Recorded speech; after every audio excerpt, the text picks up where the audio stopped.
¡Iniciamos! ¡Iniciamos!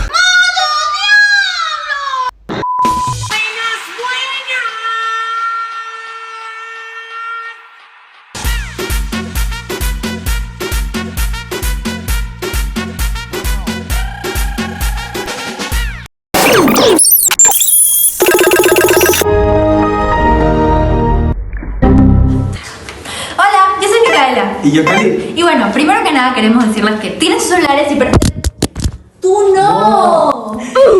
Mucho más tarde. El escándalo de la semana. Perdón, fallas técnicas. Sí, ya cambiamos de camarógrafo. Pero si sigo aquí. Bueno, como habrán visto en la introducción, este video se basará acerca del periodo del oncenio. Bueno, antes de comenzar, muchos se preguntarán, ¿cómo inició este periodo? Recordemos que antes del oncenio, el Perú se encontraba dominado por la República Aristocrática que duró de 1895 a 1919. Pero Mika, ¿qué era la República Aristocrática? No me parece que este chico sea muy listo. ¿En serio no sabes? Ya, déjame eso, yo lo explico. Chao. Corte. Esto se queda conmigo. Bueno, esta estaba formada por un grupo de aristócratas que poseían el control de las principales actividades económicas del país. Debido a que eran dueños de haciendas, sus riquezas provenían de la importación y exportación de productos agrícolas como el azúcar, el algodón y demás. En 1914, tras iniciarse la Primera Guerra Mundial, el Perú comienza a exportar grandes cantidades de azúcar y algodón, beneficiando así a los oligarcas. Debido a esto, otros alimentos comienzan a subir su precio en el mercado y a ser mucho más escasos en él, ocasionando así una protesta por parte de los pobladores para sacar el poder de los aristócratas. Por esto, José Pardo, en ese entonces presidente del Perú, convoca a unas nuevas elecciones. Durante este suceso, Leguía, quien había sido expulsado del Perú durante la época de la aristocracia, da un golpe de estado, comenzando así con su segundo gobierno, que más tarde se denominaría el oncenio. Y ahora, Una breve información sobre Leguía. ¿y quién fue este tal Leguía?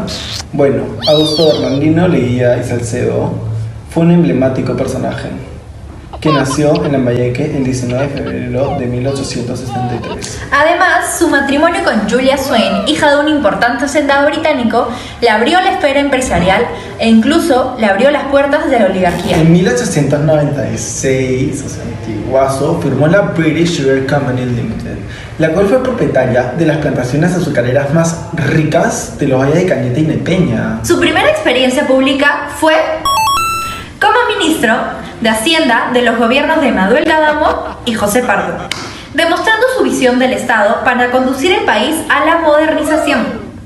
¿Y cómo fue la llegada al poder de Leguía? Eso lo sabremos Algún día.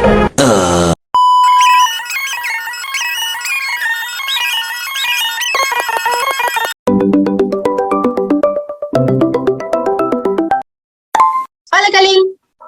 Hola amiga, ¿qué tal? Escúchame, estuve pensando y no sé, te llamo porque siento que nos falta algo. ¿Tú crees? O sea, que hay algo entre los dos, nos falta terminar algo, no sé, ¿no crees? No sé, o sea, no me acuerdo de nada que nos falte. ¿Nada?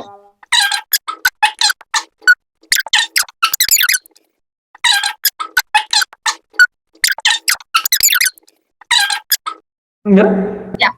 Ya, bueno, bye, solo quería saber eso. Nos vemos el sábado. ¿De qué habrá estado hablando Mika? Me acabo de dar cuenta. Teníamos que grabar la segunda parte del video de Globa. Vamos, Mario, vamos. Abajo. Ay, ¿quién me escribe? Carly me envió un audio. ¿Qué querrá?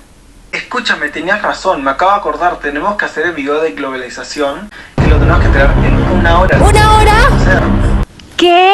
¿Y ahora qué hacemos? grabar pues, Ok. Entonces, empecemos.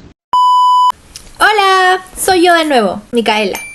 Y yo soy Kalin y nos encontramos de nuevo también. Y como ya sabemos, este video se trata acerca del oncenio. Nos quedamos en la llegada del poder de Leguía.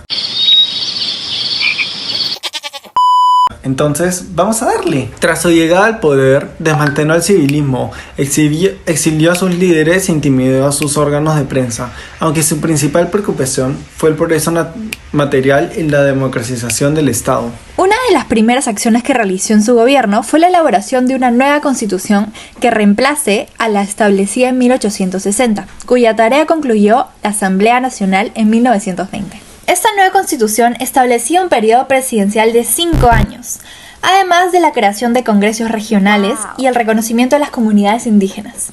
Bueno, y entre otros también.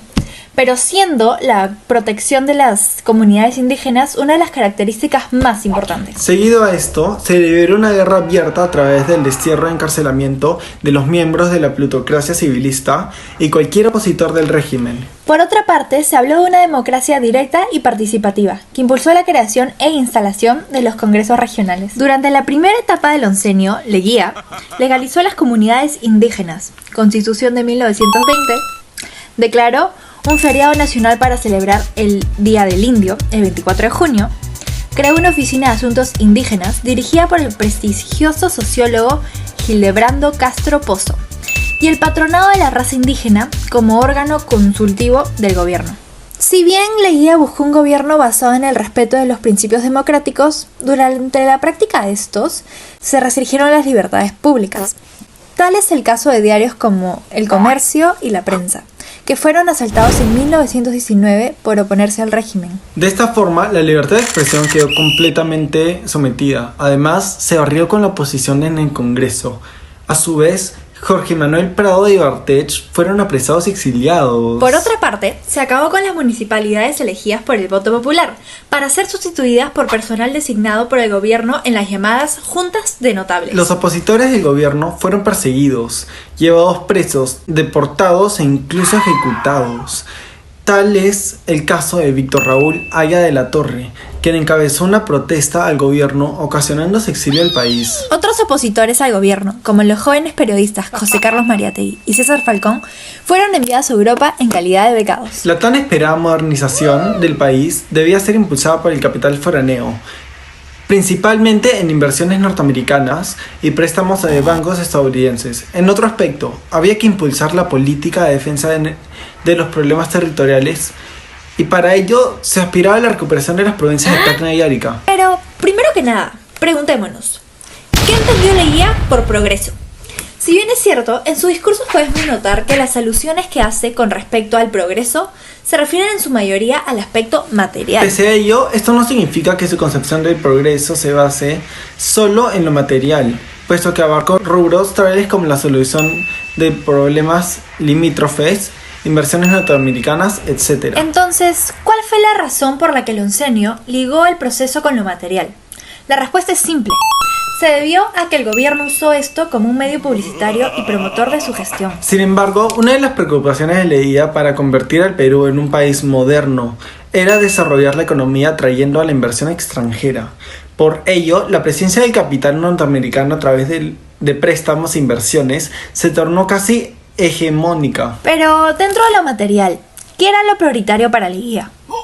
Quizás su prioridad más grande fue su plan para irrigar la costa, pues permitiría extender las zonas de cultivo y mejorar la agricultura, evitando el exclusivismo de los latifundios y las conmociones de la comunidad anárquica. Aunque es innegable que hubo una importante atención a estos rubros de la economía, no obstante, su costo fue muy alto para el país. El Estado amplió radicalmente sus gastos con la finalidad de implementar un extenso programa de obras públicas. En consecuencia, se inició la dependencia del Perú al capitalismo estadounidense, que en un futuro lo obligaría a subordinarse a todo interés de esta potencia. Leguía buscaba transformar al Perú en una nación moderna, abierta al desarrollo capitalista con la ayuda del capital extranjero, por lo que era necesario contar con un Estado fuerte. Su gobierno debía facilitar el crédito y promover el empleo. Por esto, el Estado debía multiplicar sus funciones y ser el principal instrumento del desarrollo económico,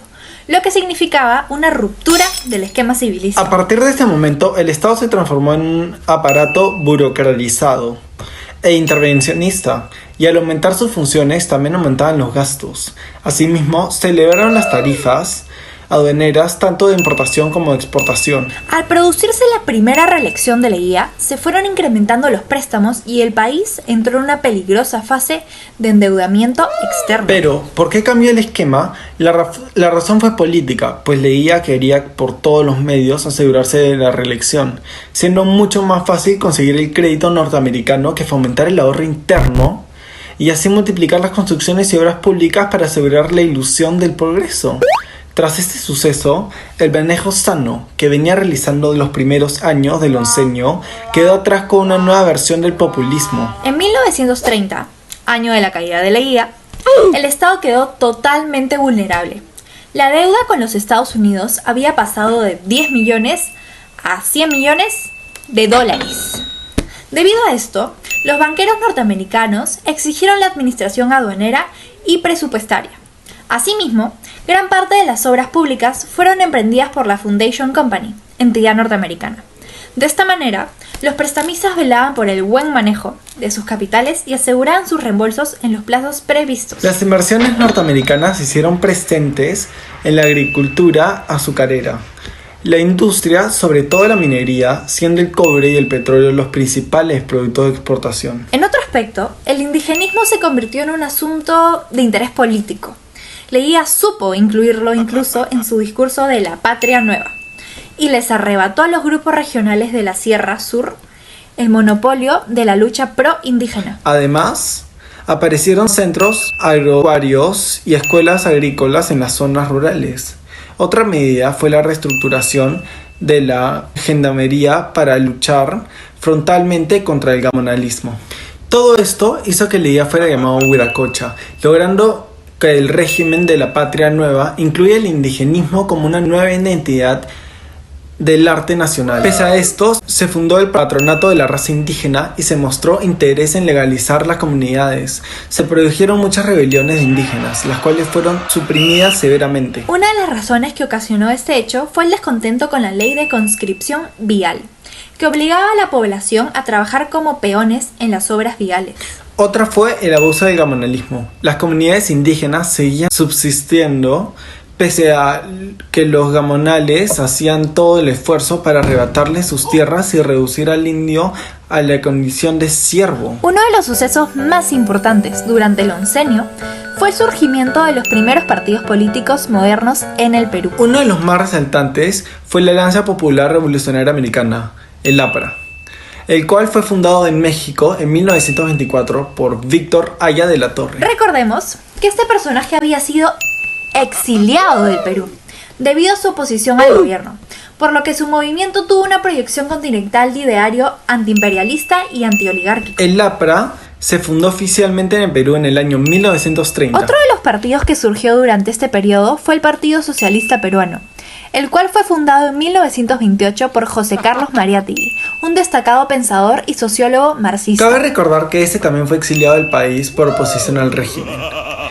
En su partido, Mariátegui adoptó una idea de marxista-leninismo, pero sin caer en el dogmatismo, proponiendo un socialismo adaptado a la realidad peruana. El Partido Socialista Peruano fue un partido marxista, antifeudal y antiimperialista, que proponía construir en América Latina un socialismo sin calco ni copia, que sea aplicado a la realidad concreta de cada país, aunque sin dejar de ser clasista y marxista. En abril de 1930 fallece Mariátegui y aquel año Eudosio Ramírez fue nombrado secretario general del PCP en reemplazo de él. Poco antes de su muerte, este cambió el nombre y le puso Partido Comunista Peruano. En 1929 se inicia el crack en Estados Unidos, por el cual este país se quiebra económicamente. Debido a este suceso y a nuestra dependencia económica estadounidense, ya no quedaba quien nos preste dinero, obviamente, lo que ocasionó el despido de cientos de profesionales. Las fábricas de Estados Unidos dejaron de producir generando el despido de los obreros. Esto molestó a la población, por lo que se generaron una serie de protestas, además que nuestra economía decae significativamente, generando un odio y rechazo hacia Leguía. Es entonces donde en Arequipa aparece Luis Sánchez Cerro, quien organiza un grupo de protestantes dándole un golpe de estado a Leguía. De esta manera, este personaje inicia con su gobierno llamándole el tercer militarismo. Y bueno, para finalizar, Leguía es encarcelado por sus actos de corrupción, convirtiéndose así en el primer expresidente que muere en prisión. Bueno, esto ha sido todo por hoy. Muchísimas gracias, espero que la información haya sido útil. Muchas gracias, ya nos volveremos a ver.